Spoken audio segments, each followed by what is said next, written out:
पुण्यापाशी भोर नावाचं गाव आहे. त्या गावाच्या जंगलामध्ये महाराज काय करायचे, काही लहान पोरं घेऊन जायचे, त्यांच्या हातात विटी दांडूचा खेळ द्यायचे आणि सांगायचं की बाबा तलवारबाजीचं प्रशिक्षण करा, तलवारबाजी या जंगलामध्ये करा, पण एक गोष्ट लक्षात ठेवा.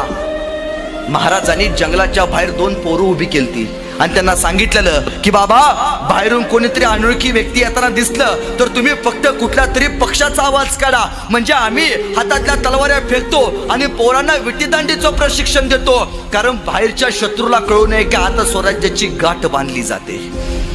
एकदा बाहेरून भरजी नाईक येत होते.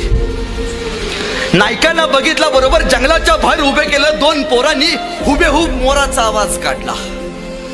नाईक आत आले, महाराजांना भेटले. महाराजांना म्हणाले, महाराज एक संधी द्या महाराज तुमच्यासाठी काम करायला. महाराज म्हणाले, काय करतोस रे तू?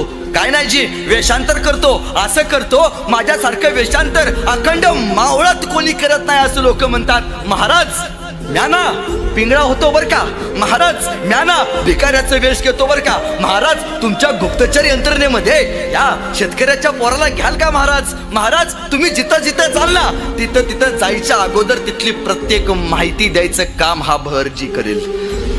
महाराज म्हणाले, जा मी तुला बोलवून घेतो काही दिवसांनी. नाईक जायला निघाले. 2-4 पावलं पुढे गेले, पुन्हा माघारी आले आणि महाराजांना नाईक म्हणतात, महाराज जंगलाच्या बाहेर जी तुम्ही 2 पोरं उभी केली ती त्यासनी सांगा मोर्या दिसात वरडत नसत्यात म्हणून. एवढंच वाक्य महाराजांनी त्याचं ऐकलं आणि त्याला गुप्तहेर खात्याचा प्रमुख केला.